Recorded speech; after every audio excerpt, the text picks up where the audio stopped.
में आईपीएल बहुत मशहूर है, आईपीएल, और वो आईपीएल में कलकत्ता नाइट राइडर, मालूम है कलकत्ता नाइट राइडर, तो कलकत्ता नाइट राइडर की तरफ से खेलते हैं वेस्ट इंडीज के खिलाड़ी हैं रसल।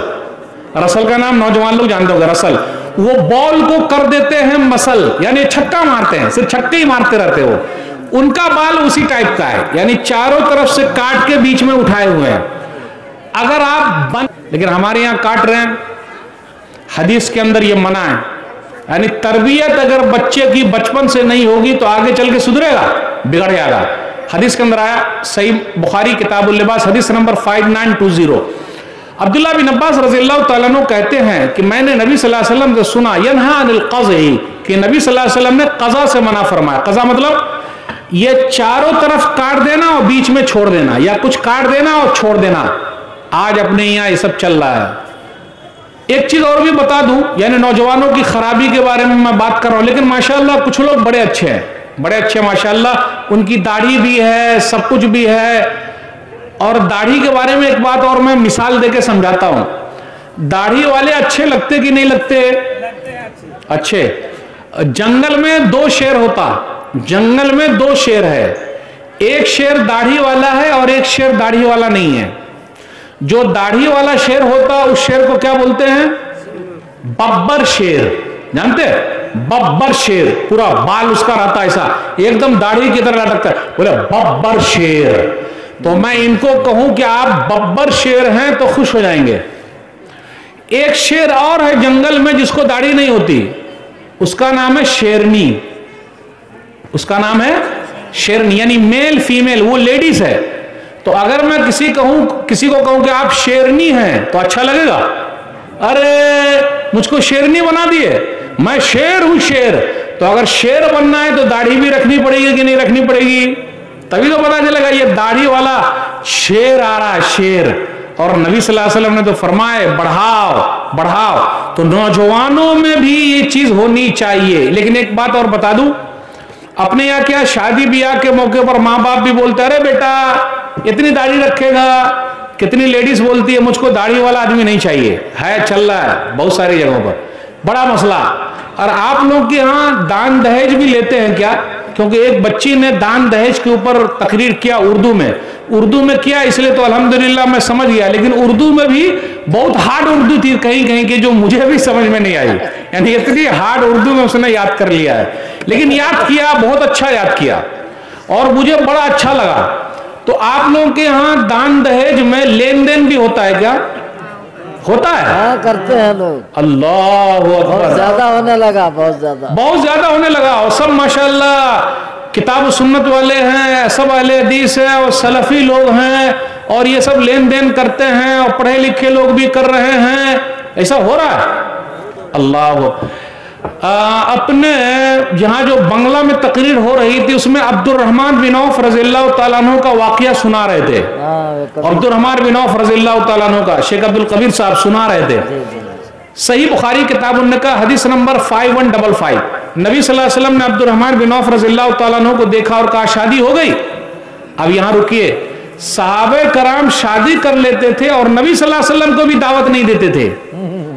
आज यहां अगर मुखिया जी को नहीं दे, नेताजी को न दे, बड़े मौलाना को न दे, नाराज हो जाएंगे। लेकिन नबी सल्लल्लाहु अलैहि वसल्लम को दावत नहीं। आप में से कोई हज और उम्रा करने गए हैं? कोई हाजी साहब है? हाजी साहब अल्लाह, उतना पैसा रख के क्या कीजिएगा? पैसा भूसा में रख के क्या कीजिएगा? पैसा निकालिए, हज कीजिए। मैं दुआ करता हूं अल्लाह सबको हाजी बना दे। जोर से बोलिए आमीन। सही। तो वो जो मस्जिद नबवी जितने दूर में है, मदीना उतना ही था। नबी सल्लल्लाहु अलैहि वसल्लम को बोला सकते थे कि मेरी शादी में आइए, निकाह पढ़ा दीजिए। नहीं, नबी सल्लल्लाहु अलैहि वसल्लम को भी दावत नहीं दी। तो जब नबी सल्लल्लाहु अलैहि वसल्लम मिले तो कहा शादी हो गई? बोले हाँ। तो दो चीज पूछा। आज हम और आप पूछते हैं कितना मिला, क्या दिए, क्या खिलाए? बोले क्या खिलाए, चला कि नहीं चला? रोटी और बूटी, जानते हैं ना, रोटी और बूटी खाएगा। नबी सल्लल्लाहु अलैहि वसल्लम ने पूछा कितना दिए हो महर? आज महर लोग कम बांध रहे हैं और ले ज्यादा रहे हैं। अभी हम लोगों ने एक तहरीक चालू कर रखी है, जो मोहर ला के हाथ में नहीं देगा उसका निकाह नहीं पढ़ाएंगे। पहले मोहर हमारे हाथ में दीजिए तो निकाह हम पढ़ाएंगे, वरना नहीं। जितना भी बात है, 5,000, 10,000, 20,000 लाइए, हाथ में दीजिए।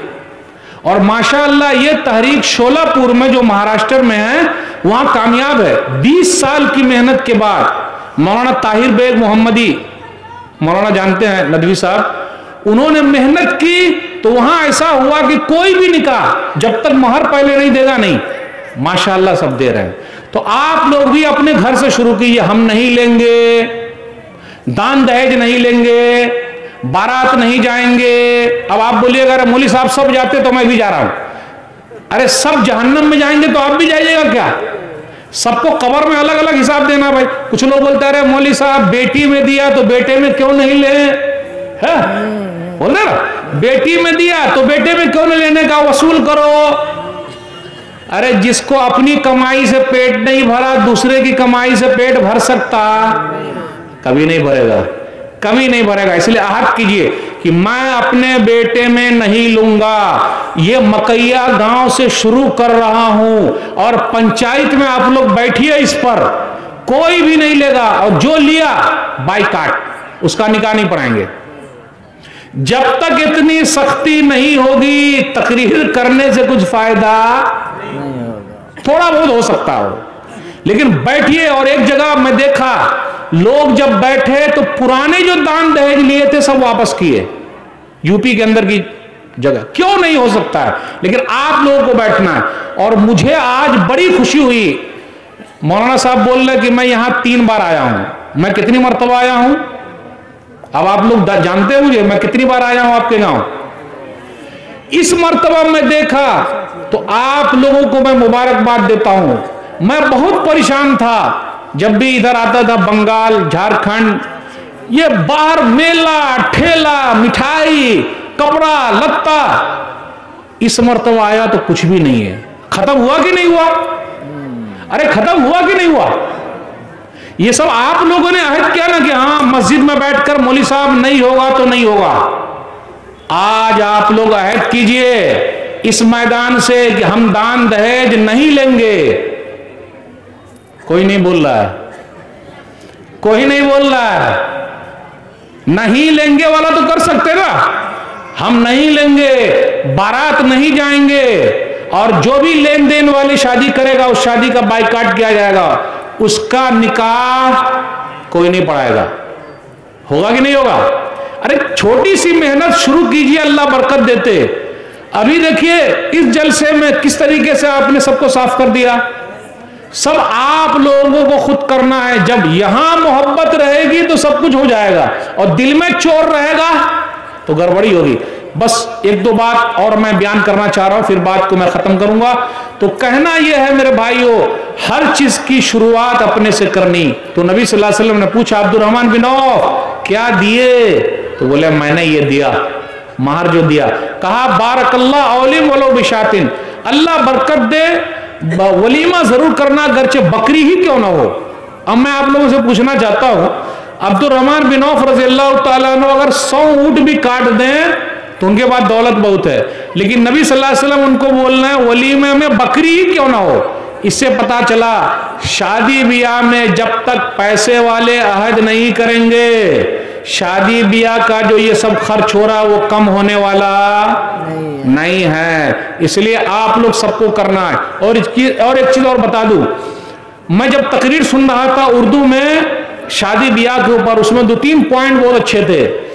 आज कितने दीनदार बच्चे ऐसे हैं जो शादी करना चाहते हैं लेकिन उनको लोग अपनी बेटी नहीं दे रहे हैं। क्यों? बेटी किसको दे रहे हैं? छत वाला, गाड़ी वाला, बंगले वाला, सरकारी नौकरी वाला। इसलिए मौलवी को लोग नहीं दे रहे हैं, इल्ला माशाअल्लाह, सरकारी नौकरी।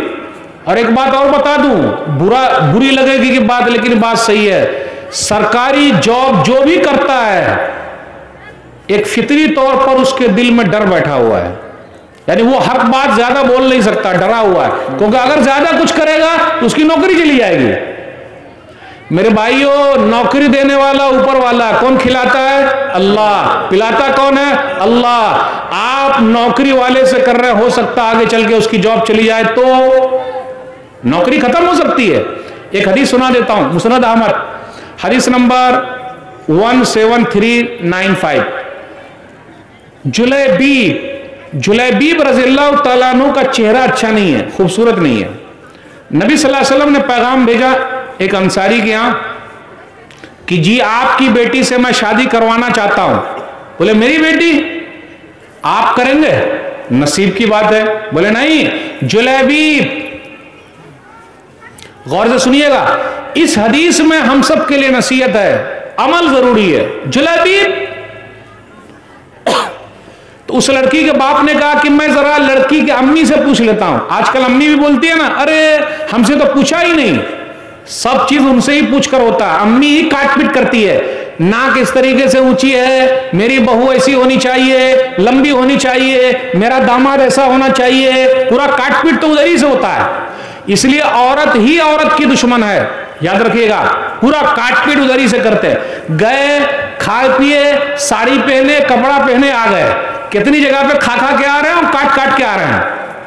बोले जुलैबीब के लिए अच्छा, तो बोले मैं जरा लड़की के अम्मी से पूछ लेता हूं। ठीक है, जैसे अम्मी से कहा हाँ जुलैबीब ही नहीं, जैसे मैं अभी बोल रहा हूं ना अरबी का, ही अरबी है, जुलैबीब को मैं अपनी बेटी नहीं दूंगी। अब आप ही बताइए, काले कलूटे को कोई अपनी बेटी देगा? खोल के, हाँ पैसा रहेगा तो दे देगा। आए ईमान वाले दे देंगे, लेकिन कितने ईमान वाले भी बड़े ढोंगी चल रहे हैं भाई। पैसा गोलमोल, सही बोले आप, गोलमाल धमाल, पैसा है तो कमाल, वरना सब कंगाल। पूरा खेल उसी के ऊपर है। काले कलूट जुलैबी, ना ना ना, हम अपनी बेटी नहीं देंगे। मैं हदीस सुना रहा हूं मुस्नद अहमद के, आगे पीछे कोई मसाला नहीं। बेटी ने जब ये सुना, आज वो बेटी मदरसे से निकलेगी, कुरान और हदीस पढ़ने वाली बेटी होगी, अल्लाह का डर और खौफ तो वो यही कहेगी। बेटी नबी सल्लल्लाहु अलैहि वसल्लम की मस्जिद से पढ़ी हुई थी, मस्जिद नबवी की, तो बेटी ने कहा मेरे माँ बाप, अम्मी जान, अब्बू जान, नबी सल्लल्लाहु अलैहि वसल्लम ने यह पैगाम भेजा है, मैं इस पैगाम को रद्द नहीं कर सकती, यानी मुझे यह पैगाम कबूल है, शादी का यह पैगाम कबूल है, आप लोग क्यों छोड़ रहे हो? आप सुनिए, मैं उन लोगों के कान खोलना चाहता हूं जो सरकारी जॉब वाले को अपनी बेटी दे रहे हैं और नेक लोगों को नहीं दे रहे हैं। गौर से सुन लीजिए, शादी हो गई। जब शादी हुई तो यही जुलैबीब, मुस्लिम शरीफ की रिवायत है, गज़वा उहुद के अंदर 7 लोगों को मारे और 7 ने मिलकर इनको शहीद कर दिया। यही जुलैबीब हैं।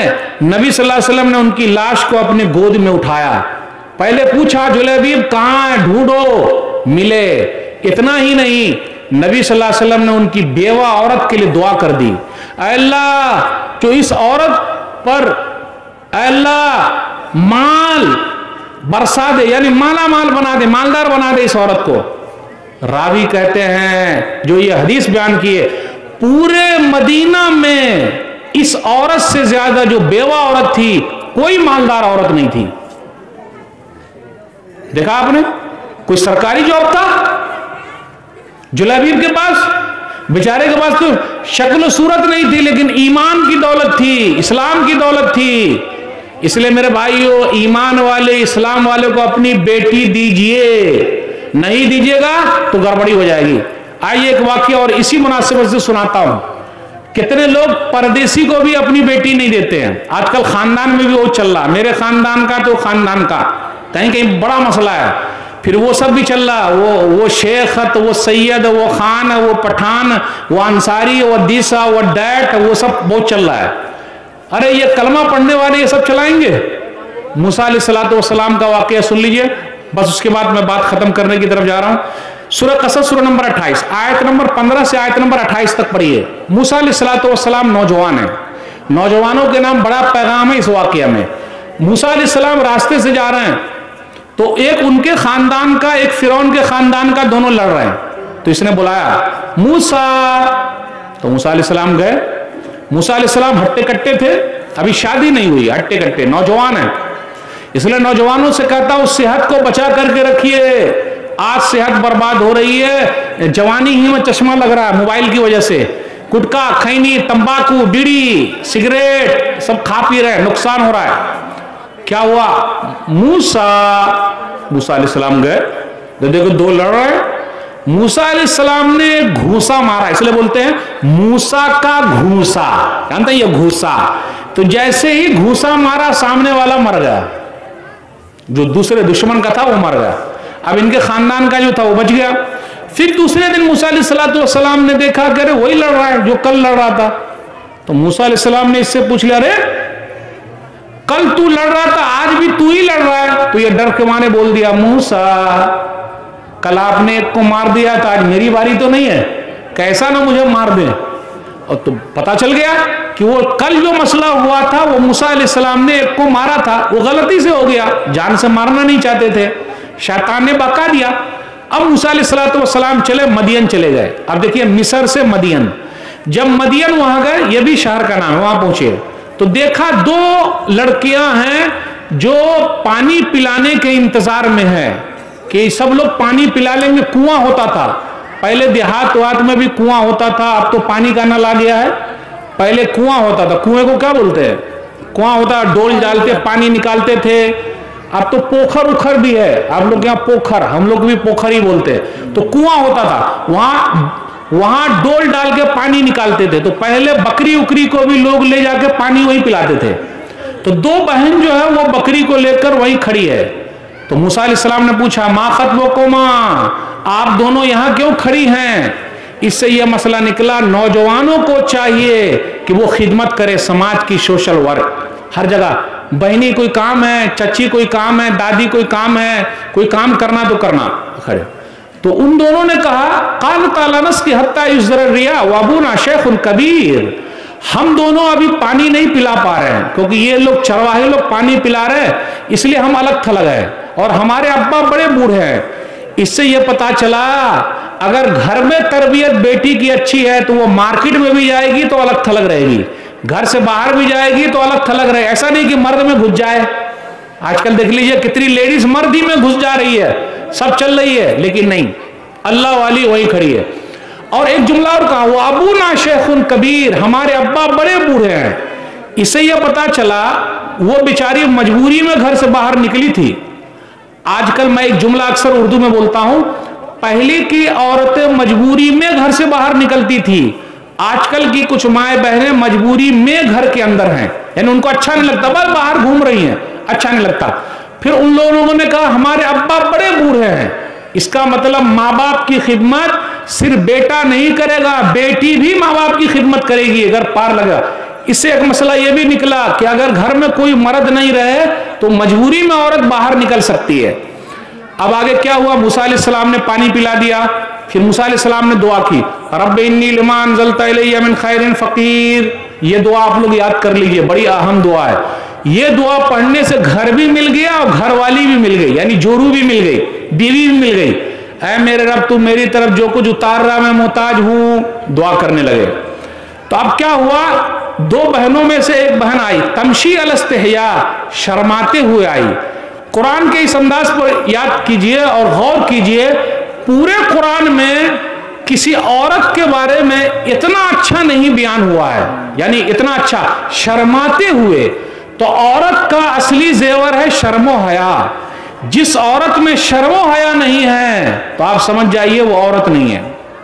कुरान ने यह नहीं कहा वो लंबी थी, उसके चेहरे गोल थे, देखने में अच्छी लगती थी, ना, तमशी अलस्तहया, शर्माते हुए आई। इसलिए माँ बहनों में शर्मो हया बहुत जरूरी है, अपने घर में सिखाइए। उसके बाद आगे कहा, इन्ना भी यदू कली अज्जिया काजरमा सकैता लना, मेरे अब्बा बुला रहे हैं ताकि आपको कुछ बदला दे दे जो हमको पानी पिला दिया है। यहां एक मसला यह निकला, फ्री में कोई काम नहीं कराने का। अब मैं आप लोगों से पूछता हूं, डॉक्टर साहब फ्री में दवा देते क्या? अरे भाई देते। इंजीनियर साहब फ्री में नक्शा बनाते क्या? मौलवी साहब फ्री में फतवा देते क्या? नहीं।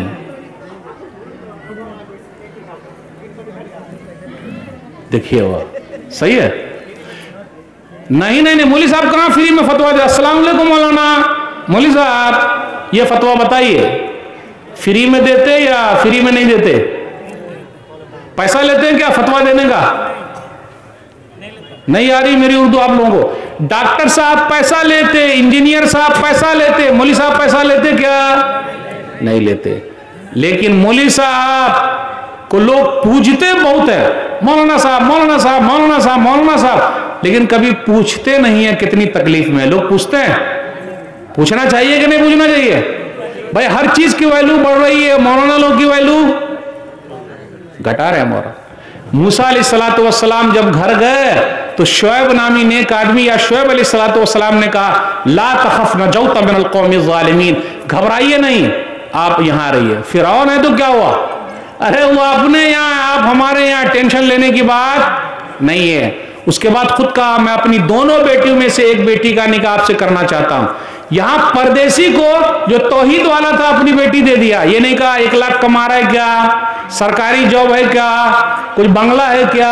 मूसा अलैहिस्सलाम का बंगला कहां से आएगा? वो तो खुद ही परदेसी बन के आए थे, है कि नहीं? इससे बहुत सारे मसले हैं।